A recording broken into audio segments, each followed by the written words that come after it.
नमस्कार दोस्तों, व्रत कथाएं चैनल पर आपका स्वागत है। आज हम सुनेंगे वैशाख स्नान की कथा। पुराणों के अनुसार वैशाख मास का विशेष महत्व है। इस माह में किया गया स्नान, दान और जप कई गुना पुण्य प्रदान करता है। तो आइए सुनते हैं वैशाख स्नान की कथा। एक नगर में एक राजा था। वह वैशाख माह में प्रतिदिन ब्रह्म मुहूर्त में उठकर गंगा जी में स्नान करता था। राजा का आदेश था कि मुझसे पहले गंगा जी में कोई भी स्नान नहीं करेगा। जब राजा गंगा जी में स्नान करने जाते तो उन्हें प्रतिदिन शांत जल के स्थान पर हिलता हुआ जल दिखाई देता। तो राजा को संदेह हुआ कि निश्चय ही मुझसे पहले कोई प्रतिदिन गंगा जी में स्नान करता है। अतः राजा ने नदी के तट पर पहरेदार बैठा दिए। गंगा जी के तट पर एक वृक्ष था।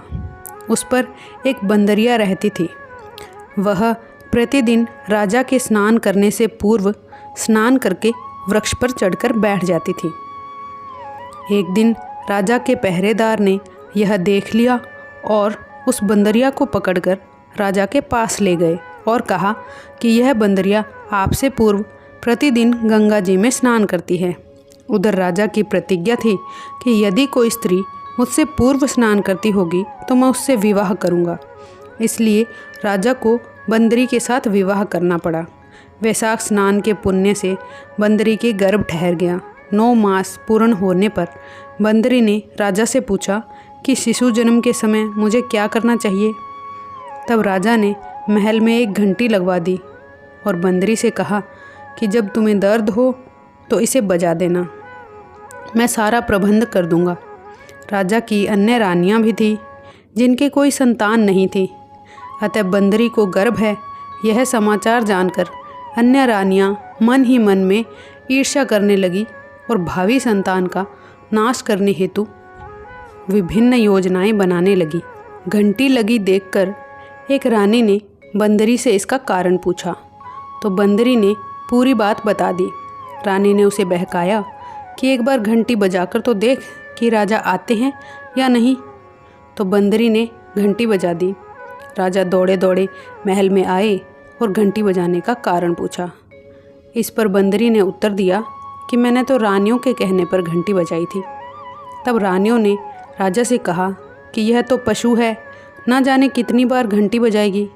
इस प्रकार कहकर उन्होंने घंटी को हटवा दिया। कुछ दिनों बाद जब बंदरी के शिशु जन्म का समय आया तो उसने अन्य रानियों से पूछा कि मैं क्या करूं। तब रानियों ने कहा कि तुम आंखों पर पट्टी बांधकर सो जाओ।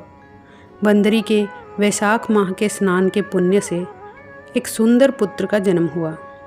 शिशु के जन्म होते ही उसके रोने से पूर्व ही रानियों ने उसे एक टोकरी में रखकर दासी को दे दिया और आदेश दिया कि इसे नदी में बहाकर आ जाओ, और शिशु के स्थान पर एक पत्थर रख दिया। राजा को भी कहला दिया कि बंदरी ने एक पत्थर को जन्म दिया है। राजा ने सुना तो उन्होंने भी विश्वास कर लिया कि जब रानियों के संतान नहीं हैं तो यह तो बंदरी है, इसके क्या संतान होगी। उधर दासी ने उस सुंदर शिशु को नदी में ना बहाकर कुम्हार के चाक में रख दिया। दूसरे दिन कुम्हार चाक पर आए। वहाँ एक सुंदर शिशु को रोते हुए देखा। कुम्हार कुम्हारिन भी निसंतान थे तो उन्होंने उस शिशु को अपने लिए भेजी गई भगवान की एक भेंट माना और बड़े ही प्रेम से शिशु का पालन पोषण करने लगे। कुछ बड़ा होने पर उस बालक को यह पता हो गया कि वह रानी बंदरी का पुत्र है, जिसको रानियों ने मरवाना चाहा था।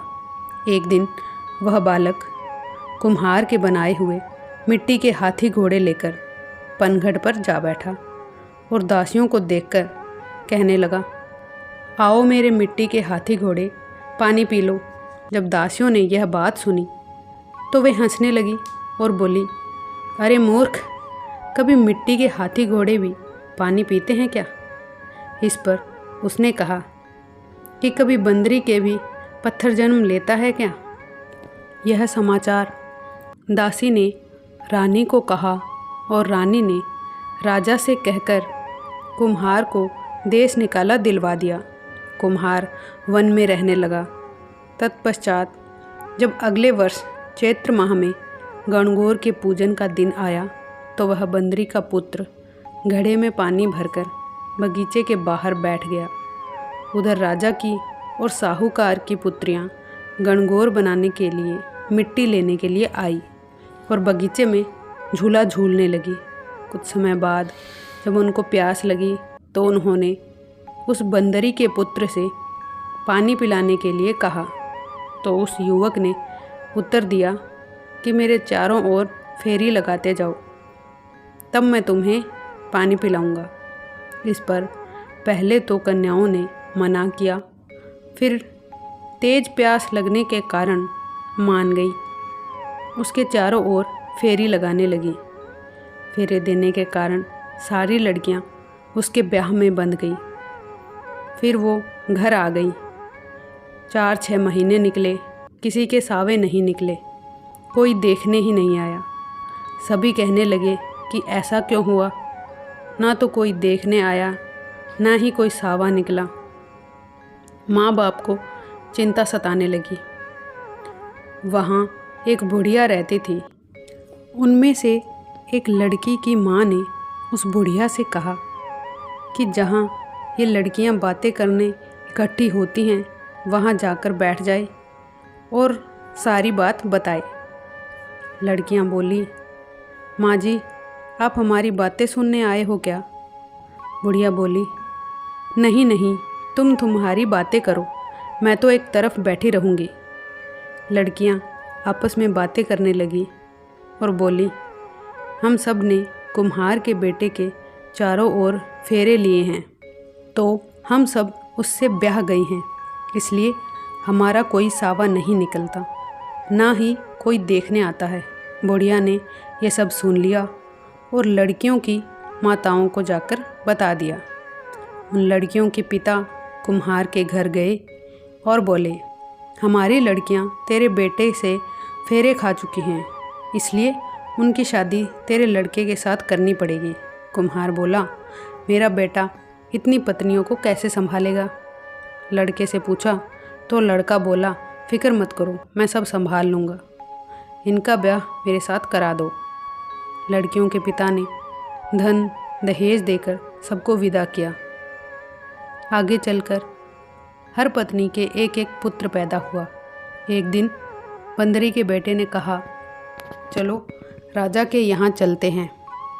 सब पत्नियों को तैयार करके राजा को समाचार करवाए कि हम सब आपसे मिलने आ रहे हैं।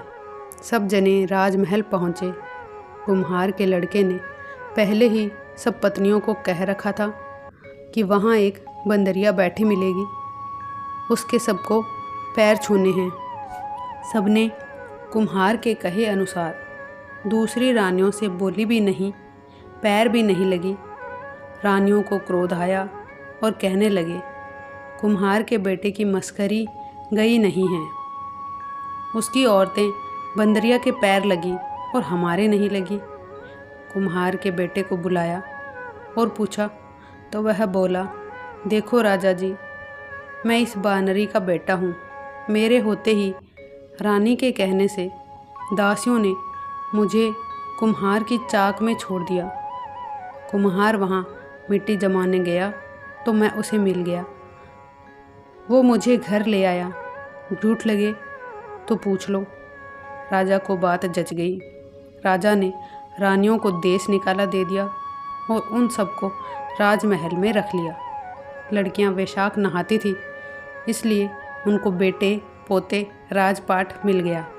हे भगवान विष्णु, जैसी कृपा आपने उस बंदरिया रानी पे करी, वैसी कथा कहने और सुनने वाले हर किसी पे करना। ऐसी ही पौराणिक कथाएं सुनने के लिए हमारे चैनल को सब्सक्राइब करें।